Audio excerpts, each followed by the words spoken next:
5 देवरानी जेठानी ने बसाया हवाई जहाज में ससुराल।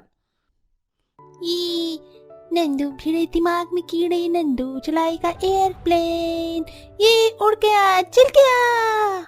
नंदू तू मत कर, इस हवाई जहाज को मैं चलाऊंगा। ये तुम हटो, मैं तुम दोनों से बड़ी हूँ।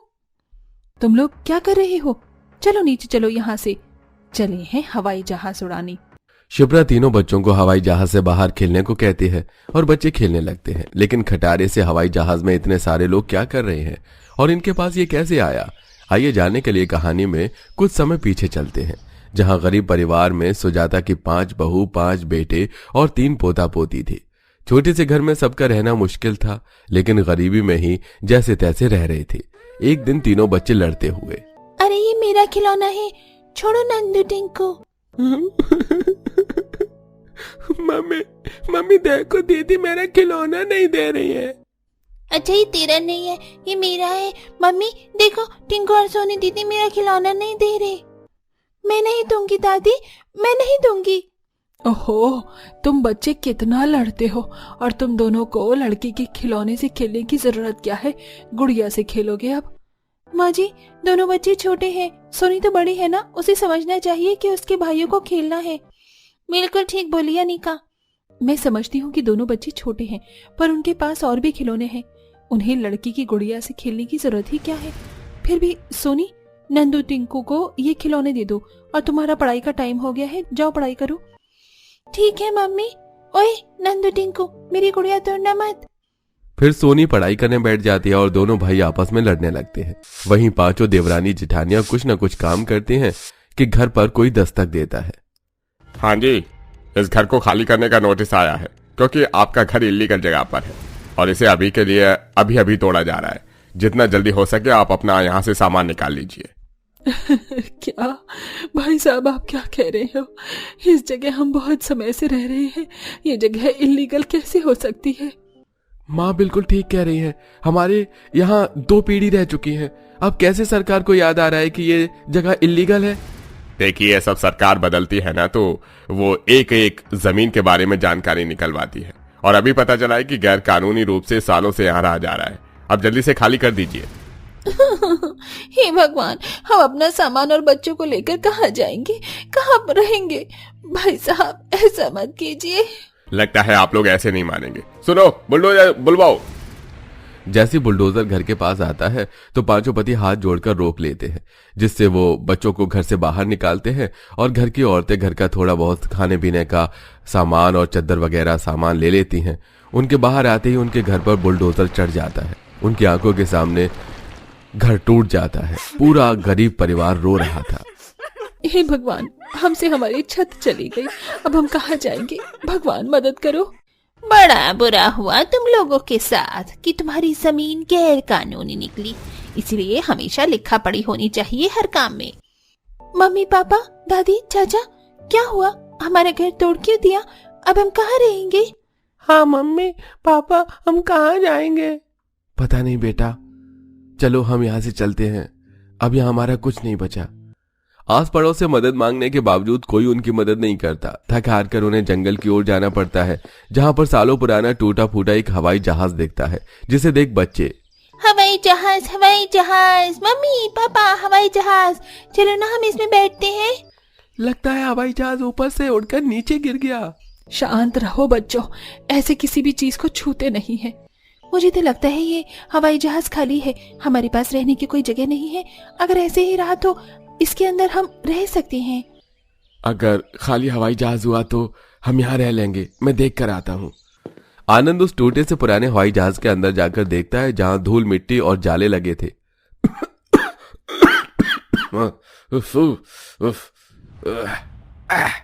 बहुत धूल मिट्टी है, मतलब यहाँ काफी समय से कोई आया नहीं है, हम यहाँ रह सकते हैं।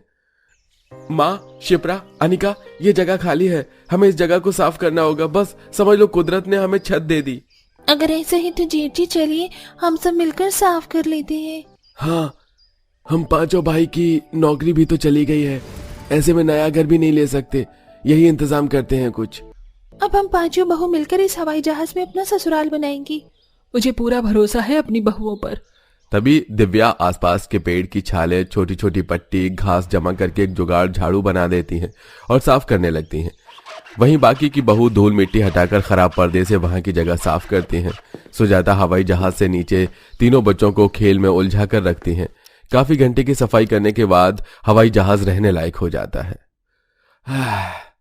बाप रे बाप, आखिर सफाई हो ही गई। हाँ, पहले से कितना साफ लग रहा है ना। बस खाने पीने का जुगाड़ हो जाए। अरे, इन 2 जगह पर नहीं गए, देखते हैं एरोप्लेन में ये क्या है। भाभी, अंदर जाकर क्या करोगी? ये पायलट वाली सीट है। नहीं, मैं तो इधर बोल रही हूँ।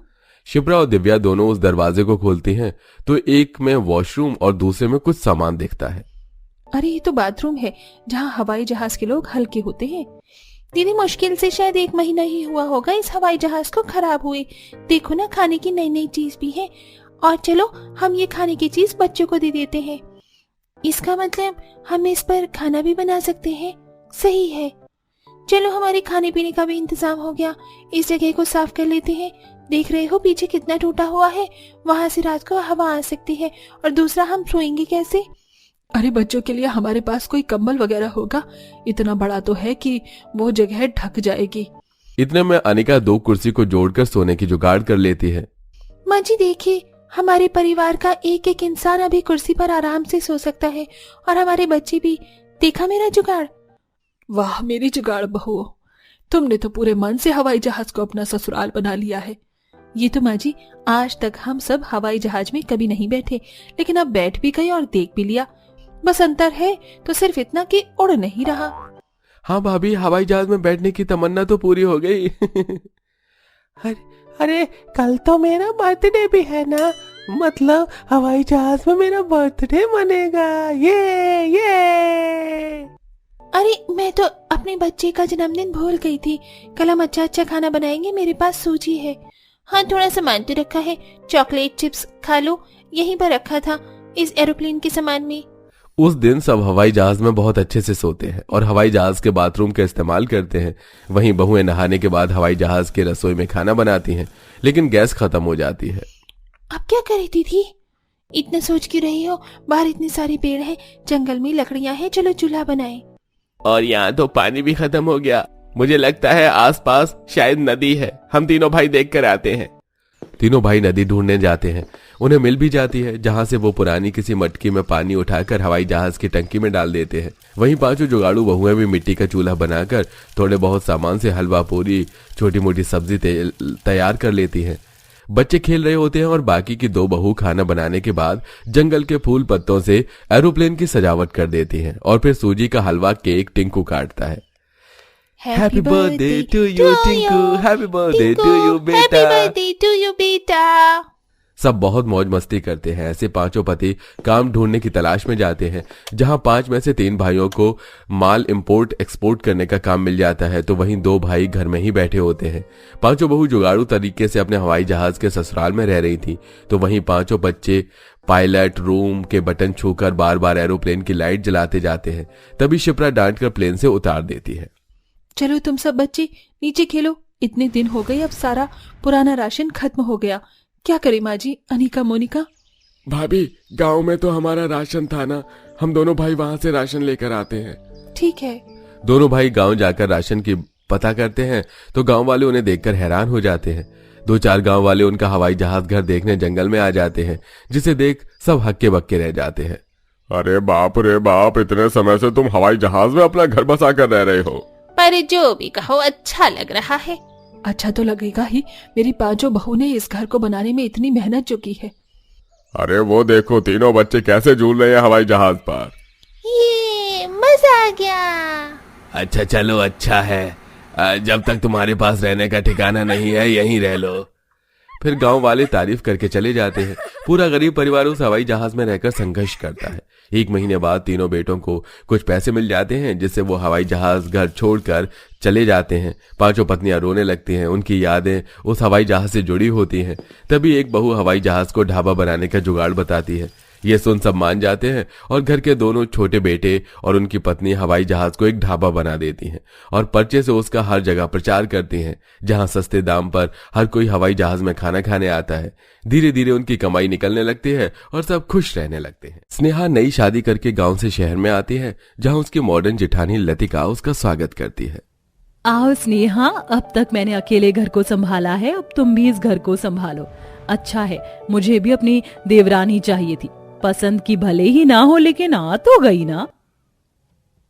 लतिका, अभी तो तेरी देवरानी आई ही है कि तू उसे चटर पटर बकवास करने लग गई। अरे थोड़ा तो सब्र कर, उसे घर में घुलने मिलने दे। नहीं नहीं माँ जी, हम तो वैसे भी कहीं भी बड़ी जल्दी घुल मिल जाते हैं। अच्छा स्नेहा, चलो मैं तुम्हें तुम्हारे कमरे तक लेकर चलती हूँ। लतिका अपनी देवरानी को कमरे में लेकर जाती है। अगली सुबह स्नेहा उठती है और उसे अपने घर में बहुत ही बंधा महसूस होता है। ये हमारा घर कुछ ज्यादा ही दीवारों से घिरा है, कहीं से भी खुली हवा तो आ ही नहीं रही है। जरा आंगन में जाकर देखती हूँ। स्नेहा अपने घर की बालकनी में जाती है, जो कि काफी छोटी थी और वहां कोई भी पेड़ पौधे नहीं थे। अरे ये क्या है, हम तो सोच रहे थे कि यहाँ पर पेड़ पौधे होंगे, हम पानी डालेंगे, लेकिन यहाँ तो घास तक नहीं है। ये लोग कैसे रहते हैं? जरा जाकर बात करते हैं अभी सबसे। स्नेहा तुरंत घर के अंदर जाती है, जहां लतिका खड़ी थी। अरे स्नेहा, तुम जल्दी उठ गई? चलो अच्छा है, अभी मैं तुम्हारे पास ही आ रही थी। अरे दीदी, वो सब तो ठीक है, ये बताइए हमारा आंगन इतना छोटा क्यों है और वहाँ पर एक भी पेड़ पौधा क्यों नहीं था? अरे हम बाहर गए तो हमें लगा कि हम खुली हवा में सांस लेंगे, नीचे से गाड़ियों का धुआं आ रहा था और पेड़ पौधे क्या नहीं, घास तक नहीं थी। आप लोग कैसे रहते हैं? तुम ना गांव से आई हो इसीलिए तुम्हें आंगन चाहिए, लेकिन शहरों में आंगन नहीं होता है, सिर्फ एक बालकनी होती है, जो कि हमारे घर में काफी बड़ी है। तुम्हें छोटी लग रही होगी। वैसे तुमने ये क्या कपड़े पहने हैं? तुम्हारे पास और कोई कपड़े नहीं है? चमक धमक पहन रखी है। जेठानी जी, आपको चमक धमक पहनना चाहिए। अरे नई बहू हैं, सुहागन औरतों को तो चमक धमक ही रहना चाहिए। और हमारी माँ कहती हैं कि पत्नी को श्रृंगार करके रहना चाहिए, तभी पति की नजर उस पर पड़ती है। सच में तुम्हारा सेंस ऑफ ह्यूमर बहुत अच्छा है, लेकिन तुम्हारा ड्रेसिंग स्टाइल बहुत ही खराब है। चलो हम किचन में चलते हैं खाना बनाने। और हाँ, तुम ना ये सब कपड़े पहन के खाना बनाओगी तो तुम्हें ही प्रॉब्लम होगी। अगर चेंज करना हो तो बता देना, मेरे पास हल्के कपड़े हैं। नहीं, रहने दीजिए। हल्के कपड़े का क्या करेंगे जब हमारे पति ही हम पर ध्यान नहीं देंगे? स्नेहा को अपने ससुराल का आंगन बिल्कुल पसंद नहीं आता है। कुछ दिनों बाद स्नेहा छोटे छोटे पौधे लेकर आती है और अपनी बालकनी में लगाने लगती है। अब हुई ना बात। अरे जब तक हरे हरे पौधे को ना देखूं तब तक आंखों की शांति ही नहीं मिलती है। इस घर के लोग पता नहीं कैसे रहते हैं, लेकिन हमसे तो रहा ही नहीं जाता है। स्नेहा बालकनी में ही पौधे लगाकर वहां पर धूप सेकने लगती है। तभी सरोज और लतिका वहां कपड़े सुखाने आते हैं। ये क्या है, तुम बालकनी में बैठी क्यों हो और यहाँ ये पौधे क्यों हैं? पौधे इसलिए हैं क्योंकि ये लगाए हमने हैं, और धूप में हम बैठे हैं इसलिए हैं क्योंकि वो क्या कहते हैं आप लोग, विटामिन डी भी तो चाहिए होता है ना शरीर को। यहाँ पर हम कपड़े सुखाते हैं। अरे सारी जगह तू ले लेगी, पौधे ले लेंगे तो कपड़े कहाँ सूखेंगे हमारे? माँ जी, गंवार बहू है ना, तो हमारी बालकनी को उसने आंगन समझ लिया अपना। स्नेहा, ये आंगन नहीं है, ये हमारी बालकनी है। यहाँ पर इतनी जगह नहीं होती जितना तुम सोच रही हो। दीदी, हमको पता है कि यहाँ पर जगह का भौकाल है, लेकिन अच्छी चीजों के लिए जगह बननी ही चाहिए ना। देखो स्नेहा, ये तुम्हारा गांव नहीं है, ये हमारा शहर है। यहाँ पर ऐसे ही होता है। तुम बालकनी में ही अपना आंगन बना लोगी तो हमारे लिए प्रॉब्लम हो जाएगी, हमारे रहन सहन में दिक्कत आएगी। तुम्हें कोई दिक्कत नहीं होगी उससे, इसीलिए ये सब आज कर लिया, समझ रहे हैं? आगे से मत करना। बहू, थोड़ा प्यार से भी तो बोल सकती है ना। माँ जी, मैं तो प्यार से ही बोलना चाहती हूँ, लेकिन मुझे लगता है कि अभी प्यार से बोलने से ज्यादा लतिका अक्सर अपनी गवार देवरानी को बालकनी के लिए सुनाती रहती है, लेकिन इतने छोटे घर में और बिना आंगन के घर में स्नेहा को काफी परेशानी हो रही थी। यहाँ पर तो हम पैर पसार के बैठ भी नहीं सकते हैं, और अगर कुछ करने लगे तो लतिका दीदी कूद पड़ेंगी। अरे हमने तो सबके भले के लिए ही बालकनी को आंगन बनाया था, लेकिन पता नहीं कैसे शहरी लोग रहते हैं, खुद को मॉडर्न कहते हैं और एक बार ये नहीं समझते कि अगर हम आंगन में साथ बैठ ही नहीं सकते तो क्या ही मॉडर्न परिवार का मजा। स्नेहा को कुछ अच्छा नहीं लग रहा था, तभी लतिका आती है। अरे स्नेहा, चलो मटर छीलते हैं, बाजार में फ्रेश फ्रेश मटर थी तो मैं ले आई। चलो ना आंगन में जाकर छीलते हैं मटर, वहां पर अच्छा लगेगा। तुम्हारा अब तक आंगन का भूत उतरा नहीं ना? अरे और कितनी बार बताना पड़ेगा? ये भी हमें बता दो कि वो आंगन नहीं बालकनी है, बालकनी। लेकिन अगर हमें आंगन बोलने में अच्छा लग रहा है और उसको हम आंगन समझते हैं तो क्यों इतनी परेशानी हो रही है आपको? पता है आंगन में कितनी सारी चीज होती हैं। आप खुद बताइए, हम वहां पर बैठेंगे तो वहां पर हमें सामने का नजारा दिखेगा? कुछ सामने का नजारा नहीं दिखेगा। वहां पर आती जाती गाड़ियों का धुआं आएगा, लोगों की लड़ाइयां दिखेंगी, पता नहीं कैसे अजीब अजीब लोग दिखेंगे। कोई किसी से बहस कर रहा होगा तो कोई प्यार में पड़ते हुए जा रहा होगा, ऐसे लोग दिखेंगे। क्योंकि हम ऊपर रहते हैं और बैल्कनी से नीचे के नजारे यही दिखते हैं। आंगन पता है क्या होता है?